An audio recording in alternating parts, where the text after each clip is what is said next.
What's up, space pirates? This is your Admiral, the Dread Pirate Dr. Disaster. And the more we learn about these people, the more it becomes evident that Activision Blizzard really doesn't have a clue who the hell their customer base is in the gaming industry. You can't fix stupid.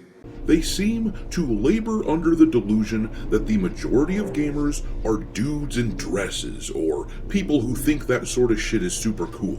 And the problem with this is clearly manifested in the player count disparity between Blizzard's game, Overwatch 2, where they're hitting 20,000 some players daily, versus Marvel rivals in the exact same genre who are hitting multiple hundreds of thousands of players daily.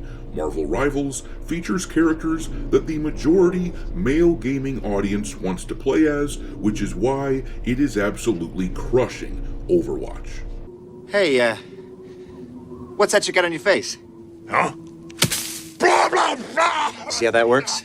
Meanwhile, Blizzard is over here employing feminist simps like this guy and wondering why they're getting their asses kicked. This dude here just posted this image on social media, which has been making the rounds. He's asking for violence against MAGA folks, who are the majority of voters in the United States based on the recent election, and these morons at companies like Blizzard can't understand the massive overlap between the MAGA movement, which is majority male, and the gaming community, which is staggeringly majority male. They refuse to accept these truths. I don't believe you.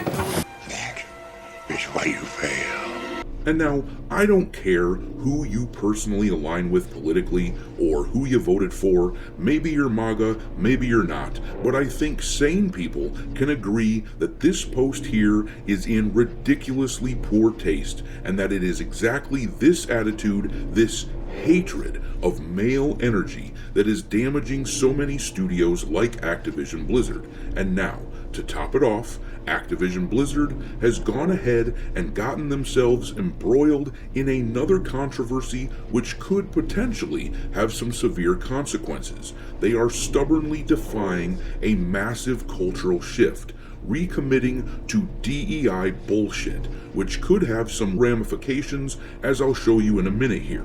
But in the meantime, gamers are looking at these arrogant shitheads who seem to think they can do and say whatever they want and saying, "Go for it, dude." I feel as if I could fly.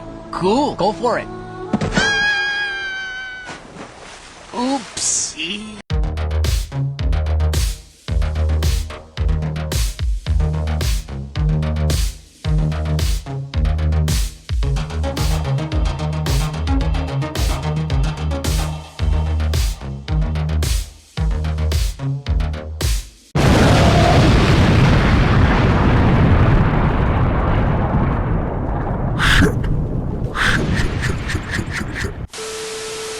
Alright, me hearties, make sure you like this video and subscribe to the channel if you haven't already, and also, don't forget to follow me on X, where my handle is Dr. Disaster 1. But anyways, the hubris of these AAA gaming studios has the potential to end them. They really do seem to labor under the delusion that there is a modern audience out there who will continue to buy their products even as the culture shifts away from this progressive political rot that infested society for a decade or so. These bozos are bound and determined to find out the hard way. But let's read about this Activision Blizzard stuff from this article on That Park Place. Link in the description. While major corporations like Walmart and Amazon have disbanded their DEI initiatives, and President Donald Trump has officially ended DEI programs at the federal level, Call of Duty developer Activision Blizzard president Rob Kostich appears determined to buck the trend. In a company-wide email, Kostich reinforced the company's unwavering commitment to DEI despite growing skepticism among the gaming community and a broader cultural shift against these ideologies in a post to the company's Slack. Kostich's post stated, "Team, given the headlines around diversity, equity, and inclusion programs in the workplace, it's no surprise that questions have come up about what the future looks like at Activision and whether our focus and priorities around DEI will shift. To be clear, this work continues to be extremely important in everything that we do. It's important to our games, our culture, and who we are as a company. Our inclusive growth team has made great strides in helping us weave inclusivity into all aspects of business. Our strategy here remains focused on enhancing the experiences of all employees, providing exceptional experiences to players globally, and providing accessible opportunities to those interacting with our company and brand. I look forward to all the great work we'll continue to do together." And then here is what appears to be a leaked image of this Slack message, and as you can see from the responses at the bottom, the people at this company are in complete agreement with everything this jackass had to say. If any of you out there have subscriptions to WoW, or if you play Call of Duty or Overwatch, may I humbly recommend that you find a better company to give your money and time to, because these people loathe you unless you go along with their politics, as evidenced by that social media post I showed you at the beginning of the video. But here is where the issue gets potentially thorny for Activision Blizzard from a real-world perspective. The article continues, "This decision comes at a time when public sentiment is increasingly rejecting these initiatives. This comes on the day President Trump is expected to sign an executive order officially banning DEI initiatives from the United States Department of Defense.